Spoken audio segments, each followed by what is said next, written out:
Hi, my name's Patrick Littlefield. I'm here at Lakewood United Methodist Church in Dallas, and the new space that we started is called Messy Church.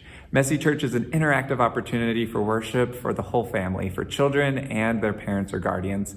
The whole unit comes in and experiences a time of encountering the story in creative ways, and then the bulk of our time is spent at centers where the kids can respond to the lesson in whatever way, artistic or active, that they might feel drawn to. And this is something that they would experience in their schoolroom too, learning through centers.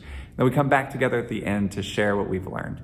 Now during COVID, because of the intense interactive nature of Messy Church, we had to put a real big pause on things. We tried a few things online through our Facebook page with our Messy Church community, but it just didn't quite hit the mark. So we put a big pause and we look with hopeful expectation of joining back together as soon as it's safe to do so. So in order to figure out what faces we were trying to connect with, we started by paying close attention to our context, which involved listening to and paying attention to the people visiting our church, even on Christmas and Easter, because they at least liked us a little bit, and by doing some statistical work through Mission Insight to see the demographics of our immediate neighborhood. And through both of those, we found that by and large, it was families with young kids moving into our area and moving in pretty recently.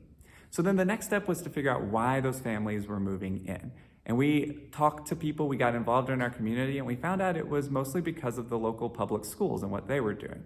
And so that tuned our attention to think we should do something that meets that same kind of interest in a spiritual sphere. We should replicate as best we can what the local schools are doing.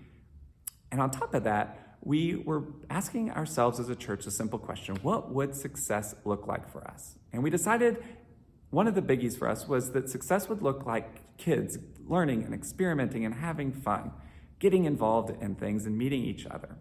And bubbling up underneath that was the fact that we had no regular children or youth ministry 4 years prior. And so there was this desperate need to breathe new life into that and to work from a blank slate that we had and create something new. And we iterated several times. We tried Sunday school classes. We even had the sort of test run of a summer music and arts camp for families and kids. And it wasn't completely intentional in gearing up for Messy Church, but it did provide us a stepping stone to figuring out how we could provide for these families. Through that camp, we were better able to figure out what these families were interested in and what the gifts and talents of our congregation were. Who could sit with a kid and teach them how to do a craft? From that, I was able to pull together a team of invested church members and community members to start figuring out exactly what a new space might look like for us.